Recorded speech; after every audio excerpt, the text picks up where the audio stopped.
When you do your own analysis, incident information is compiled in Step 3 of each analysis option. There are two approaches to including incidents in your analysis. One pulls incidents from the Incident Cost Calculator database. This is called the Incident Cost Calculator database approach. It requires that you choose the categories of incidents you want to include in your analysis and click the blue bar to pull them in. It relies on detailed information from each incident being entered into the Incident Cost Calculator over the time period of the analysis. Another approach is the Summary Incident Data approach. You use this approach if you have not entered detailed incident data into the Incident Cost Calculator. Instead, you enter aggregate incident data directly into this step. This includes information like the total number of incidents and the total workers' compensation claims costs. You enter information for all incidents you wish to include in the analysis. Indirect costs are estimated in two ways.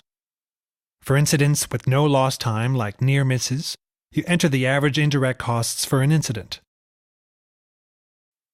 For lost time incidents, you enter an indirect cost multiplier. This number calculates the total indirect costs of your lost time incidents using the total wage value of time off work. Using the Summary Incident Data approach for indirect costs is not as accurate as the Incident Cost Calculator database approach because the analysis uses an estimate of the indirect costs rather than the actual indirect cost of each incident. If you are using the Summary Incident Data approach, you will get more accurate results if you identify indirect cost information from actual incidents in your workplace.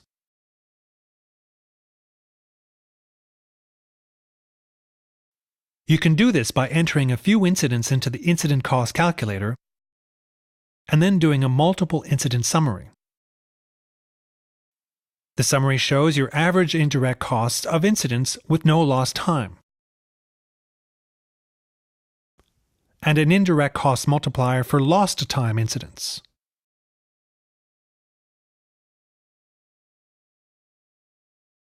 Be sure to do this with incidents that are typical of the type you are addressing with your intervention.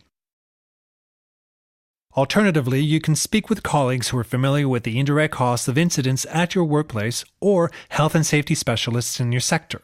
They may be able to recommend typical average indirect costs and indirect cost multipliers.